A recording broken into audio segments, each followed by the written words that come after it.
খুবই অল্প সময়ের মধ্যে একটু অন্যরকম ব্রেকফাস্ট বানাতে চাইলে শুধুমাত্র ডিম আর ময়দা দিয়ে ঝটপট এই নাস্তাগুলো বানিয়ে নিতে পারেন। আসসালামু আলাইকুম বন্ধুরা, কিচেন বাঙালিয়ানা চ্যানেলে আপনাদের সবাইকে স্বাগত জানাই। তো তার জন্য এক বাটি ময়দার মধ্যে সামান্য লবণ, চিনি আর পরিমাণ মতো পানি দিয়ে একটা পাতলা ব্যাটার তৈরি করে নিতে হবে। ব্যাটারটা তৈরি করার জন্য কিন্তু বারে বারে অল্প অল্প করে পানি দিয়ে ব্যাটারটা তৈরি করে নিতে হবে, তাহলে এর মধ্যে একটুও দলাভাব থাকবে না। এবার আলাদা একটা বাটির মধ্যে দুটো ডিম ভেঙে নিচ্ছি। ডিম দুটোকে হ্যান্ড উইক্সের সাহায্যে খুব ভালোভাবে ফেটিয়ে নিয়েছি। তারপর ওই ময়দার ব্যাটারের মধ্যে দিয়ে দেব, দিয়ে আবারও ভালোভাবে মিশিয়ে নেব। এখন এই ব্যাটারটা আমি সাইডে রেখে দেব।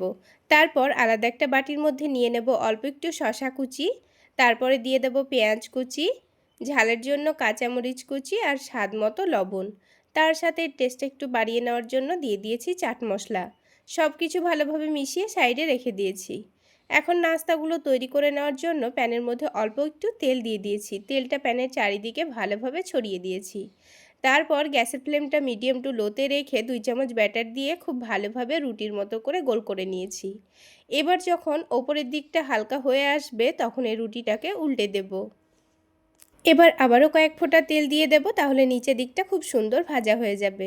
এবার 1 টেবিল চামচ মতো টমেটো সস রুটির ওপর দিয়ে একটা চামচ দিয়ে রুটির চারিদিকে ভালোভাবে লাগিয়ে দেব। এবার এক সাইডে শসা পেঁয়াজ কুচিটা দিয়ে দিচ্ছি, দিয়ে এটাকে ভালোভাবে রোল করে নিতে হবে। তাহলে বন্ধুরা, আজকের এই মাখাবেলার ঝামেলা ছাড়া ঝটপট নাস্তাটি আপনাদের কেমন লাগলো অবশ্যই কমেন্ট করে জানাবেন।